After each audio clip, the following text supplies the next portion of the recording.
والضحى والليل إذا سجى ما ودعك ربك وما قلى وللآخرة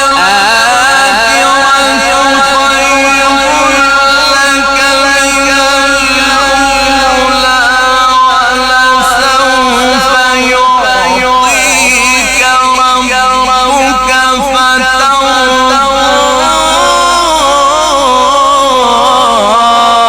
ألم يجدك يتيما فآوى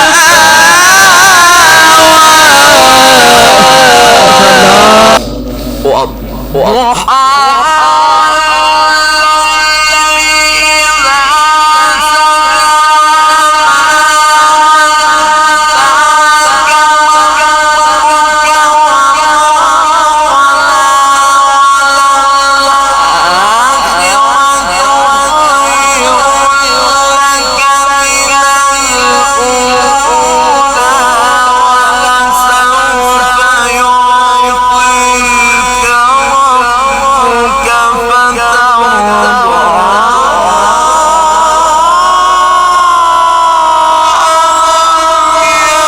جو ہے محترم حافظ عمار طارق سے بعد میں سنیں گے انشاءاللہ قاری صاحب کے کہنے. اور ابھی درس قرآن استاد محترم فضیلت الشیخ پروفیسر نجیب اللہ طارق صاحب، اللہ تعالیٰ ان کی عمر میں برکت پیدا فرمائے، اللہ صحت والی عافیت والی لمبی زندگی اللہ ان کو نصیب فرمائے. درس قرآن ارشاد فرماتے ہیں فضیلت الشیخ پروفیسر نجیب اللہ طارق صاحب حافظہ اللہ تعالی.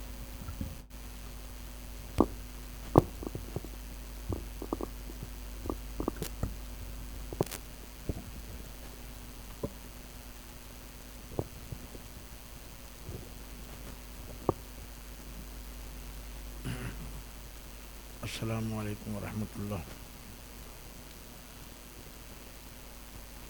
الحمدللہ رب العالمین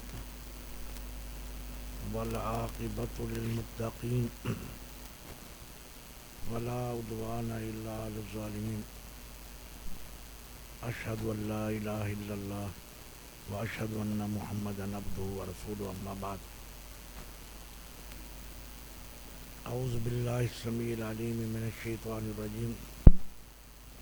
وَإِن كُنتُمْ فِي رَيْبٍ مِّمَّا نَزَّلْنَا عَلَىٰ عَبْدِنَا فَأْتُوا بِسُورَةٍ مِّثْلِهِ وَادْعُوا شُهَدَاءَكُم مِّن دُونِ اللَّهِ إِن كُنتُمْ صَادِقِينَ. اللہ تعالیٰ نے پوری دنیا کے کافروں کو ایک چیلنج دیا ہے. مکہ کے کافروں کا یہ کہنا تھا یہ قرآن پاک اللہ نے نازل نہیں کیا، بلکہ ہمارے نبی محمد رسول اللہ صلی اللہ علیہ وسلم نے خود تصنیف کیا، خود بنایا.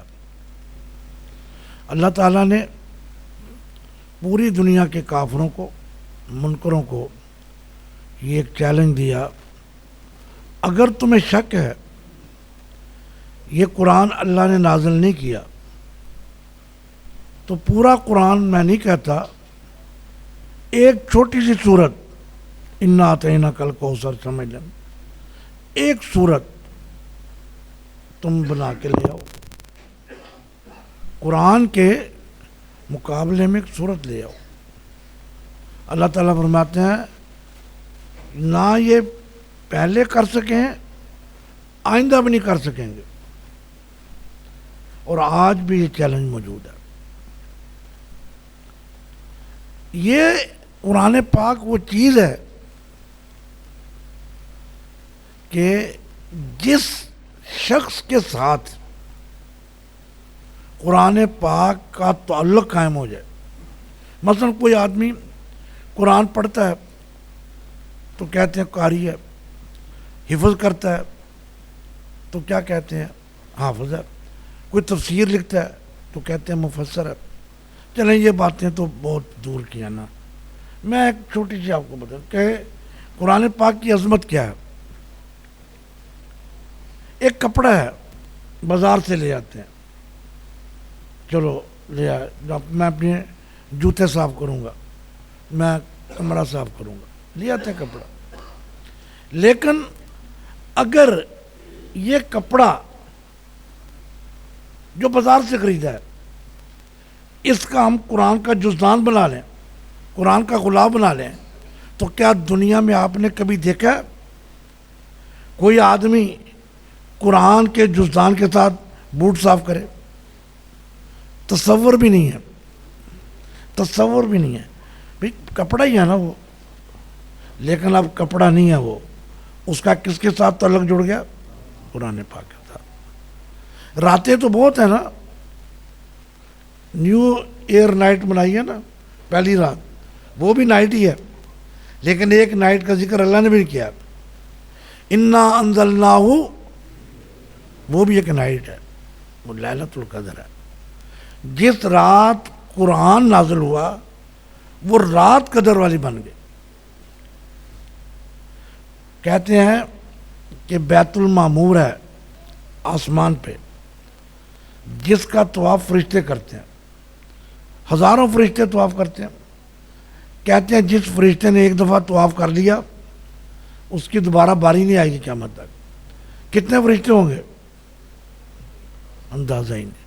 لیکن جو فرشتہ قرآن لے کے آیا اس کا درجہ سب سے ہوگا جبریل امین قرار پا گیا.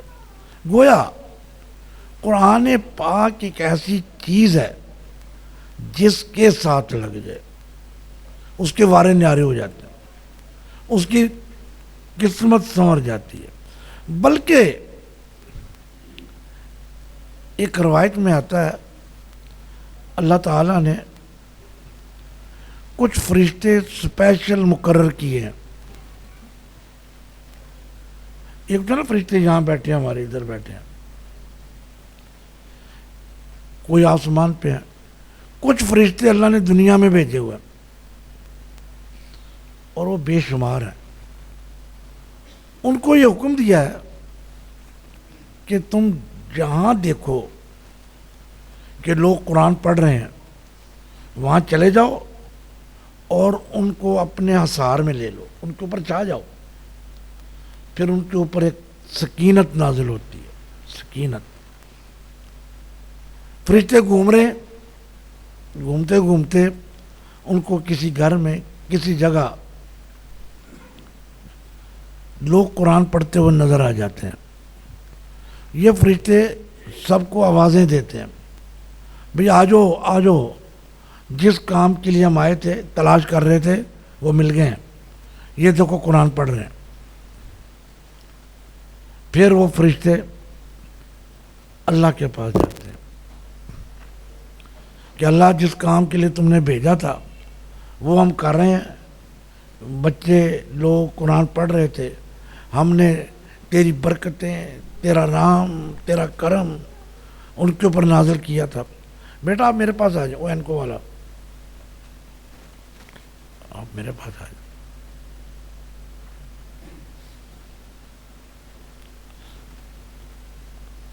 پتہ کیوں بلایا میں نے اس کو؟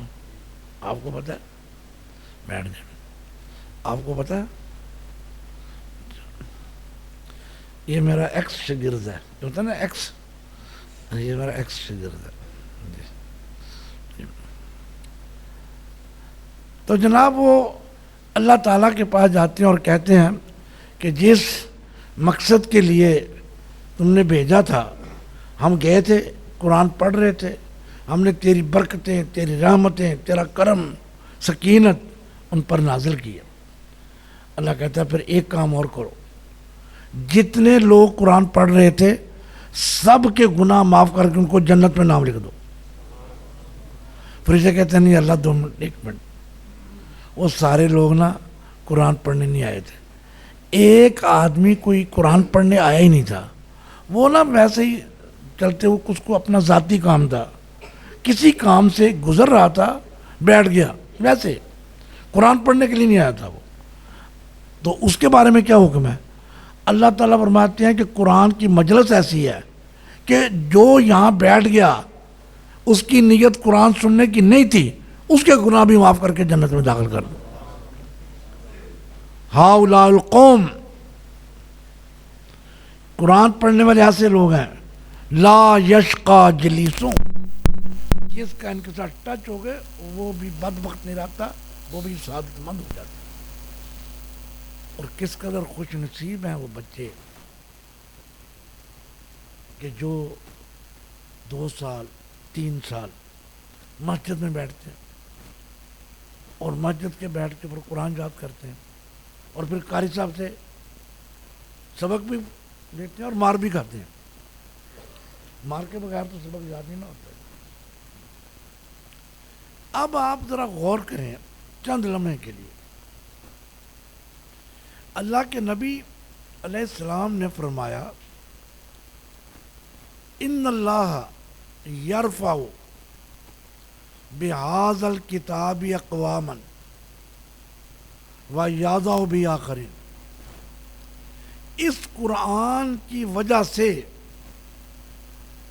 اللہ تعالی بعض قوموں کو ترقی عطا فرماتے ہیں اور بعض قوموں کو تباہ کر دیتے قرآن کی وجہ سے.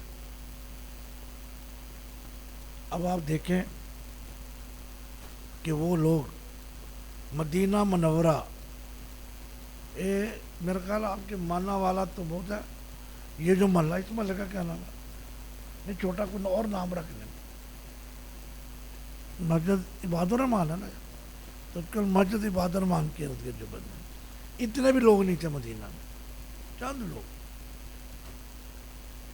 پوری دنیا میں کوئی مدینہ کو جانتا بھی نہیں تھا. لیکن یہ لوگ جب انہوں نے قرآن پڑھا پوری دنیا کے اوپر غالب آ گئے. آج ہم نے قرآن چھوڑا، قرآن کے احکام چھوڑے، قرآن پر عمل چھوڑا، رہ گئی رسم ازاں، روح بلالی نہ رہی، فلسفہ رہ گیا، تلقین غزالی نہ رہی، مسجدیں مرثیہ خواں ہیں کہ نمازی نہ رہے، یعنی صاحب اوصاف نمازی نہ رہے، حجازی نہ رہے. آج ضرورت اس بات کی تھی. علامہ اقبال نے کہا وہ معزز سے زمانے میں مسلمان ہو کر اور تم خوار ہوئے تارک قرآن ہو کر. نبی علیہ الصلوۃ والسلام اب مجھے بتائیں کہ مدینہ منورہ میں تو ایک آدمی تلاوت کرتا ہے تو آسمان سے فرشتے آ جاتے ہیں. اسید بن حضیر رضی اللہ تعالیٰ عنہ، حضرت کیا نام بتایا میں نے؟ اسید بن، یہ خود بیان کرتے ہیں کہ میں اپنے ڈیرے میں رات کو قرآن پڑھ رہا تھا، ڈیرے میں، اور میرے ساتھ میرا چھوٹا بچہ یحییٰ وہ بھی میرے ساتھ لیٹا ہوا تھا. ادھر میں پڑھ رہا تھا، وہ بیٹھا ہوا، اور ساتھ ہی میں نے گھوڑا باندھا ہوا تھا جہاد کے لیے.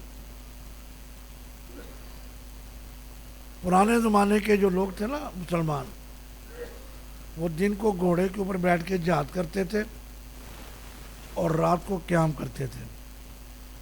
آج ہم دن کو حلوہ کھاتے رہتے ہیں، رات کو سو جاتے ہیں. وہ اور تھے. تجھے آبا سے اپنے کوئی نسبت ہو نہیں سکتی، تجھے آبا سے اپنے کوئی نسبت ہو نہیں سکتی. تو گفتار وہ کردار، تو ثابت وہ سیارہ. تو میں نے قرآن پڑھنا شروع کر دیا، نماز پڑھنی شروع کر دی. اچانک میرے گھوڑے نے اچھلنا شروع کر دیا. میں ڈر گیا میرے بچے کو یہ مارے نہ، ٹانگ نہ مارے.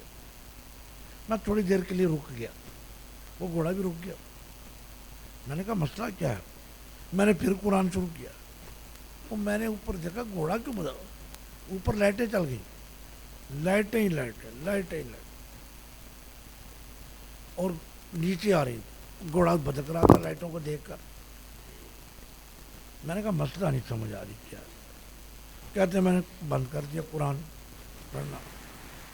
صبح میں نبی علیہ السلام کے پاس چلا گیا، میں نے کہا یا رسول اللہ رات یہ واقعہ ہوا ہے۔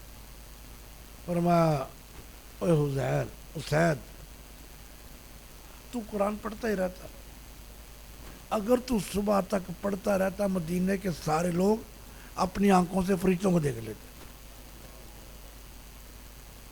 فرشتوں کو دیکھ لیتے۔ آج اللہ تعالیٰ نے اس قرآن کو شفا قرار دیا، لقد جاءتکم موعظۃ من ربکم، آگے کیا ہے وشفاء لما فی الصدور۔ اللہ تعالیٰ کہتا ہے تمہارے پاس اللہ کی طرف سے ایک نصیحت آ گئی ہے، نصیحت آئی ہے اور شفا ہے۔ اچھا اگر مجھے سمجھ نہیں آتی، اگر آپ کو سعودی عرب سے عربی میں لیٹر آ جائے آپ میں سے کسی کو، تو آپ نے کہنا ویزا آ گیا سعودی عرب کا، آپ نے وہ کاغذ لے کے بھاگنا تھا، یار کوئی عربی والا جانتا ہے، مول صاحب قاری صاحب آپ کو عربی آتی ہے، دیکھو سعودی عرب سے ایک عربی میں لیٹر ہے، کوئی ویزا تو نہیں آ گیا، بھاگیں گے نا۔ یا امریکہ سے لیٹر آ جائے انگلش میں، یار یہ قرآن بھی ایک لیٹر آیا، اس کے لیے ہم کیوں نہیں بھاگتے، اس میں کیا لکھا ہے؟ تو قرآن جو دل کے اندر بیماریاں ہیں اس کی شفا ہے۔ آپ مجھے بتائیں اگر کسی کو ملیریا ہو جائے، ٹائیفائڈ ہو جائے یا ہیضہ ہو جائے، کیا آئے، ڈاکٹر کے پاس جائے گا، کوئی ٹیبلٹ دے گا، کوئی سیرپ دے گا، کوئی ٹیکہ لگائے گا، کوئی ڈرپ لگائے گا۔ اگر کسی کے اندر کینہ ہے، حسد ہے، کوئی میڈیکل سٹور سے دوائی ملتی ہے، میں کوئی ٹیکہ لگوا لوں تو میرے اندر جو حسد اور کینہ ختم ہو جائے؟ اگر کوئی ہے ڈاکٹر تو بتائے گا، اس کے لیے قرآن پاک ہے، قرآن پاک۔ اور ایک بات اور سنیں، جو میرا اور آپ کا جسم ہے یہ دو چیزوں سے بنا ہے، ایک میرا جسم ہے اور ایک میری روح ہے، روح۔ وَيَسْأَلُونَكَ عَنِ الرُّوحِ، اگر آپ چاہتے ہیں آپ کا جسم موٹا ہو جائے، میرے جتنا نہ ہو لیکن تھوڑا بہت ہو جائے، طاقتور ہوں، تو انسان کا جسم مٹی سے بنا ہے۔ ہمارا جسم کس سے بنا ہے؟ اور روح کہاں سے آئی ہے؟ اللہ سے۔ اب ذرا ایک مسئلہ سمجھا دوں آپ، اگر آپ جسم کو مضبوط کرنا چاہتے ہیں تو مٹی سے بنی ہوئی چیزیں کھائیں، سیب کھائیں، یہ اگتا ہے، شکرکندی کھا لیں، آلو کھا لیں، زمین سے جو چیزیں آتی ہیں، کیونکہ ہمارا جسم مٹی سے بنا ہے۔ اگر آپ چاہتے ہیں کہ آپ روحانی طور پہ مضبوط ہو جائیں، اس کے لیے سیب کھانے سے آپ روحانی طور پہ مضبوط نہیں ہوں گے۔ روح آسمان سے آئی ہے، روح آسمان سے، آسمانی کتاب پڑھیں گے تو آپ روحانی طور پہ مضبوط ہوں گے اور بیماریاں ختم ہوں گی۔ لیکن ایک بات ہے، قرآن پڑھا جا رہا ہے لیکن قرآن کے فوائد وہ ہمیں حاصل نہیں ہو رہے۔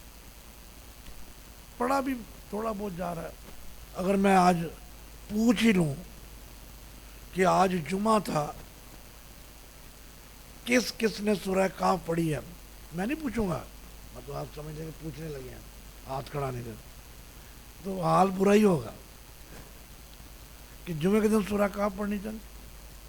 ہو سکتا ہے کوئی زیادہ پڑھا لکھا ہو, وہ کہتے ہیں نہیں مول صاحب وہ تو حدیث کہتے ہیں ضعیف ہے.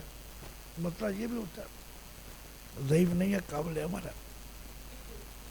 تو اب ہم قرآن نہیں پڑھتے مہینہ مہینہ, تو اللہ کا ایک قانون سن لیں. اللہ کا ایک قانون ہے. اللہ تعالیٰ فرماتے ہیں من اعرض عن ذکری فإن له معیشة ضنکا وَنَحْشُرُهُ يَوْمَ الْقِيَامَةِ أَعْمَى. جس آدمی نے قرآن سے منہ موڑا فَإِنَّ لَهُ مَعِيشَةً ضَنْكَا. معیشتاً ضنکا کو ترجمہ سنا سکتا ہے کسی کو آتا ہو قاری صاحب کے علاوہ؟ معیشت ضنک. اور منڈے ہو اور جامعہ سفیہ سے منڈے ہو محتشم ہے تنگ معیشت, یہی ترجمہ کرتے ہیں. لیکن نبی علیہ السلام نے اس کا ترجمہ کیا کیا؟ یہ تو تفسیر ہم نے کی ہے نا. نبی علیہ السلام نے اس کا ترجمہ کیا کیا؟ نبی علیہ السلام کی ایک صحیح حدیث ہے کہ معیشت ضنکا سے مراد عذاب قبر ہے. صحیح حدیث نبی علیہ السلام کی حضرت ابو ہریرہ سے مروی ہے کہ معیشت ضنکا سے مراد عذاب قبر ہے. وَنَحْشُرُ عذاب قبر, اور قیامت کے دن اندھیرا ہوگا. قیامت میں کئی مرحلے آئیں گے. ایک مرحلہ آئے گا سورج قریب آ جائے گا, پھر ایک مرحلہ آئے گا اندھیرا ہو جائے گا. وَنُورُهُمْ يَسْعَىٰ بَيْنَ أَيْدِيهِمْ, نیک لوگوں کے آگے ان کا نور بھاگ رہا ہوگا. جو قرآن نہیں پڑھتے اللہ ان کی آنکھیں نکال لے گا, اور ہم اس کو اندھا کریں گے. وہ ٹھوڈے کھائے گا, گرے گا, ادھر گر رہا ادھر. پھر وہ اللہ تعالیٰ سے کہے گا ربی لما حشرتنی اعمی, مجھے تو نے اندھا کیوں کیا؟ اللہ کہے گا سن لو, تو قرآن نہیں پڑھتا تھا. اب فیصلہ میں نے بھی کرنا ہے, آپ نے بھی کرنا ہے. جو یہ چاہتے ہیں کہ قیامت کے دن اندھا ہوں وہ قرآن نہ پڑھیں, اور جو کہتے ہیں کہ قیامت کے دن ہماری آنکھیں ہوں وہ قرآن پڑھیں. اس بچے نے جس کے اعزاز میں آج ہم بیٹھے ہیں, عمار, حفظ کیا ہے, بہت بڑی سعادت ہے. 30 سپارے بہت بڑی سعادت ہے. انشاءاللہ دعا ہے اور امید ہے کہ اس بچے کو اللہ تعالیٰ یہ قرآن یاد رکھنے کی بھی توفیق دے گا, اور اللہ اس کو پڑھنے کی بھی توفیق دے گا. اور اللہ انشاءاللہ قیامت کے دن اس کو یہ فرمائے گا کہ اے عمار, تجھے جنت دینی ہے, کتنے میل چاہیے, کتنے گز چاہیے؟ تم اس طرح کرو, یا کھڑے ہو جاؤ تو قرآن پڑھنا شروع کر دو. جہاں تم آخری آیت ختم ہوگی وہ ساری جگہ تیرے نام رجسٹری کر دوں گا میں جنت. اور اس کے والدین کو ایک سونے کا تاج پہنایا جائے گا جس کی روشنی سورج سے زیادہ ہو. تو میں اپنے بڑے بھائی عبداللہ غالب صاحب کو, ان کو بھی مبارکباد دیتا ہوں. اس بچے کی والدہ کو بھی, اس بچے کو بھی, اور قاری صاحب کو. اصل چیز قاری صاحب ہے کہ اللہ تبارک و تعالیٰ ان کو بہت اجر عظیم سے اجر عظیم عطا فرمائے, اور ہمیں بھی توفیق دے, ہم بھی قرآن پڑھنے والے بن جائیں, وآخر دعوانا ان الحمدللہ رب العالمین. کرتا ہوں بچے میں بٹھاؤ اتنے قرآن میں والضحى والليل إذا سجى ما ودعك ربك وما قلى وللآخرة خير لك من الأولى ولسوف يعطيك ربك فترضى ألم يجدك يتيما فآوى